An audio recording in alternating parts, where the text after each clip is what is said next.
Well, good morning. Yes, it's me, Kenny Polcari, your host of the party. And today is the end of the quarter. It is Monday, March 31st, 2025. And here are the things that you need to know to get your day starting. Well, the selling continues. And futures are low this morning. Remember, it's the end of the quarter. Gold continues to surge. Tariffs are only days away. Goldman and the other big banks, now they're all cutting their outlook. Lots of eco data, and we're going to hear from 5 different Fed heads this week. They're going to address the nation on their thoughts. And what do we have at dinner tonight? We're going to have the Mediterranean Orzo. 1 baking pan, that's it. Simple, easy, and so good. Okay, look, markets are anxious. We know that. If it makes you uncomfortable, reach out. Go to slatestone.com, click on the Contact Us page, send me a message, put KP in the box. I'm happy to call you. You can also dial me up at 561-244-2504.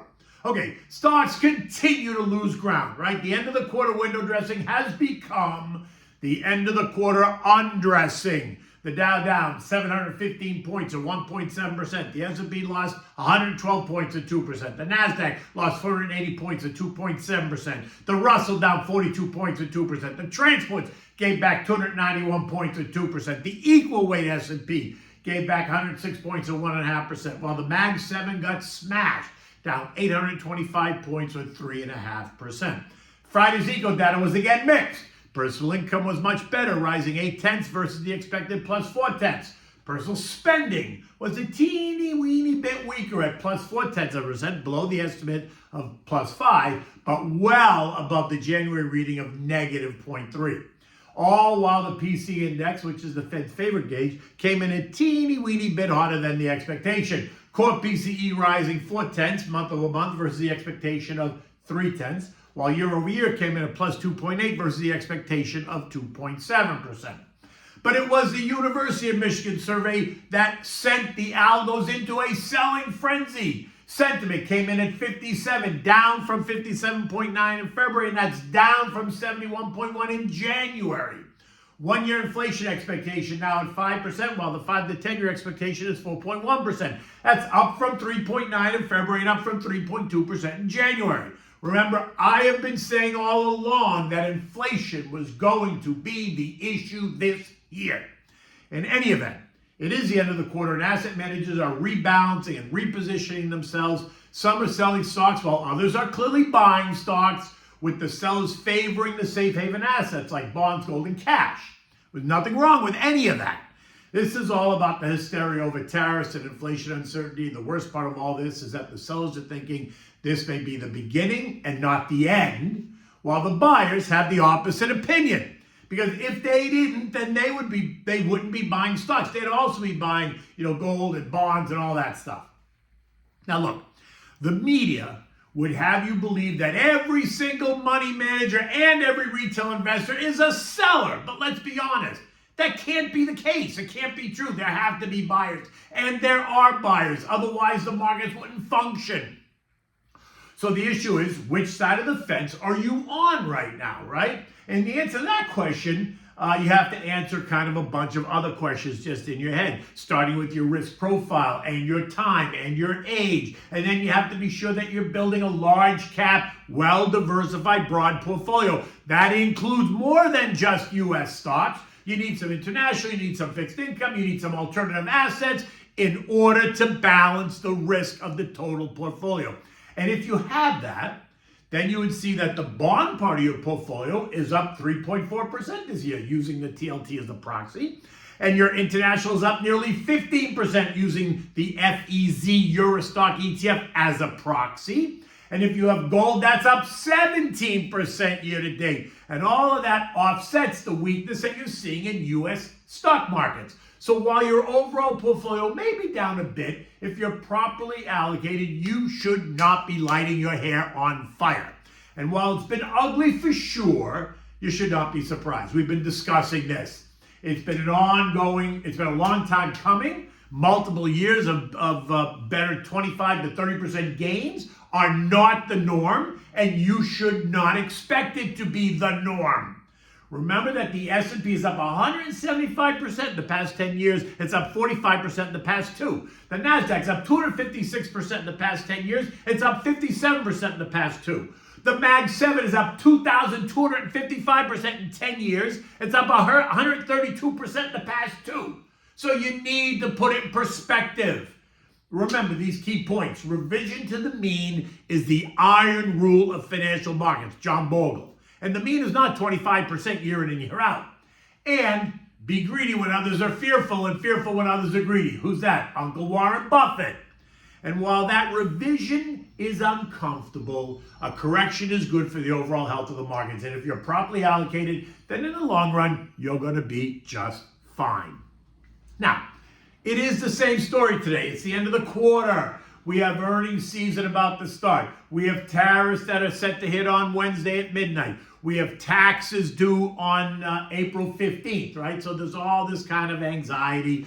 So investors, traders, and algos are worried about weakness in the economy, coming earnings, the recent downward revisions, all due to the ongoing struggle with inflation and the potential impact of a trade war, which got worse over the weekend when both the Wall Street Journal and the Washington Post reported that Trump wants to be more aggressive on tariffs, targeting every country, no matter what. And he doesn't care, by the way, if foreign automakers raise their prices, because Americans will then go out and buy American, and that will be good for America. Bonds rally, right? Make that safety trade on Friday as stocks lost ground. The TLT was up 1.4%. The TLH was up 1.3%. The AG was up 0.6. The 2 years now yielding 3.84%. That's down from 4% last week. The 10 years yielding 4.19%. That's down from 4.33% last week.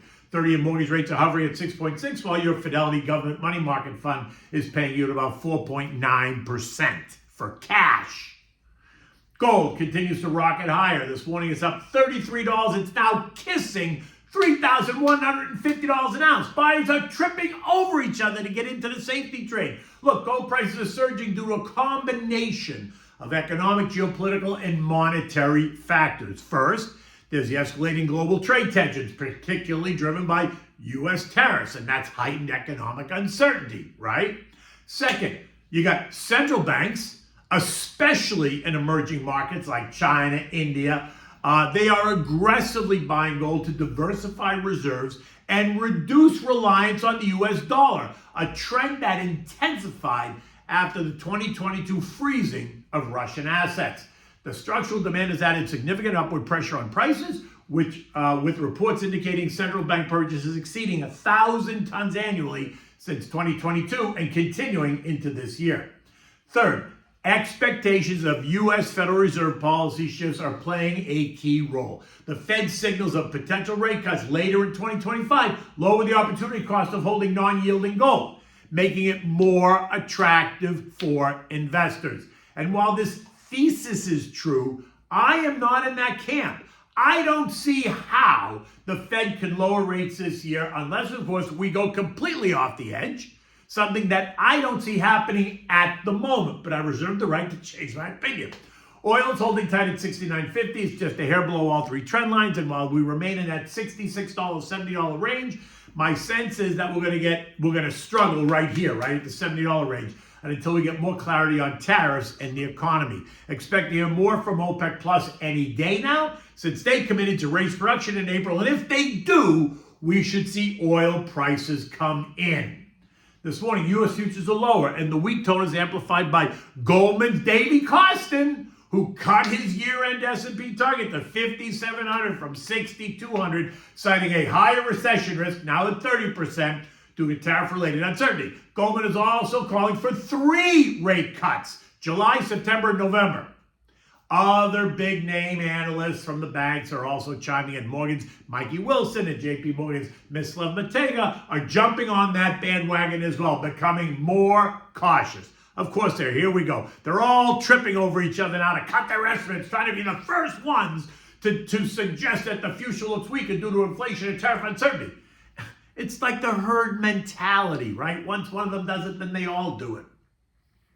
We're going to hear from at least 5 Fed heads this week. Tuesday brings us Richmond's Tommy Barkin. Wednesday, we got Governor Adriana Kugler. Thursday, we got Vice Chair Philly Jefferson and Governor Lisa Cook.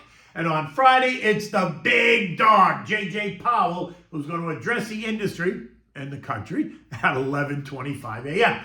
Dow futures this morning are down 225 points. S&P's down 52. The Nasdaq's down 245 points, while the Russell's down 24 points. There's no economic data today that's going to drive the action at all. But later in the week, we're going to get S&P and ISM manufacturing PMIs, both expected to be slightly contractionary. The JOLTS report, the quits rate, the ADP employment change expected to be plus 120,000 new jobs. That's good. Factory orders and durable goods. We're going to get S&P and ISM services PMI, very important because we're a services economy, and both are expected to be in expansionary territory. And then the key report of the week is Friday's non-farm payroll report, which is expected to show 138,000 new jobs, an unemployment rate of 4.1%, no change. Average hourly earnings month over month and year over year, both expected to be unchanged from last month. So it's all good. Look, expect to see more pressure on prices today, but we could also see the weakness continue for the next couple of weeks due to the actual implementation date of the auto tariffs and reciprocal tariffs, the start of earnings season on the 11th, and we're going to hit over the head by Uncle Sam to pay our taxes on the 15th. So just breathe. This too shall pass. It always does. Remember, there's no reason to rush out and be an aggressive buyer. Patience, my friend, is a virtue. Let it come to you. April tends to be weaker in the first half of the month, and I don't think that this year that's going to change either. The S&P closed at 5580, down 112 points. Recall I've been saying that I expected us to retest the March lows at 5504 before this was over, so don't be surprised if it happens today. A failure to hold there, though, would put the S&P 5400 right in the bullseye, right? If we trade down to 5500 and hold the line, then that's going to be good. But let's see how anxious the algos become, because the speed at which that happens is what is so unsettling for investors. Look, technology creates chaos in the markets by rapidly altering trading dynamics, amplifying volatility, and disrupting traditional valuation models. The speed here refers to how quickly these changes can destabilize prices, liquidity, and investor behavior, often measured in milliseconds to days, right? Now, today, AI and machine learning are accelerating this. Exciting for the day trader, but frustrating for the long-term investor. What the long-term investor needs to remember is that the chaos that this creates opportunity for you as well. Look, again, you got to get comfortable with being a bit uncomfortable.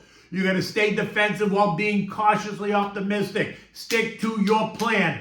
Don't panic. And if the recent pullback is causing you undue stress, then maybe you really need to reconsider the plan. Call me to discuss. I'm happy to talk to you. Okay, so what do we have for dinner tonight? This is simple. It's easy. One baking dish, Mediterranean Orzo. It's good for you, it's healthy, and it's simple. So for this, you need the Orzo pasta, red onions diced really fine, sun-dried tomatoes sliced, no oil. You need chickpeas, spinach, garlic, lemon juice, olive oil, vegetable broth. You need Italian seasonings. You need salt and pepper. And, of course, you need some feta cheese.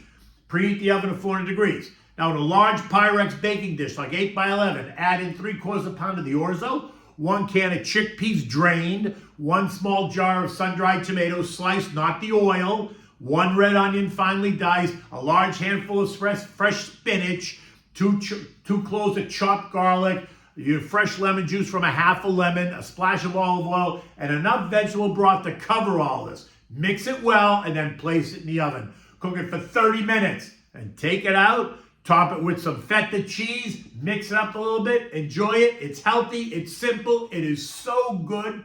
It's easy to make, and your kids will love it. And it's not going to keep you in the kitchen for very long. Look, it's Monday. It's a beautiful day down here in South Florida. The markets are a little bit rocky, but again, this too shall pass. Until tomorrow, take good care.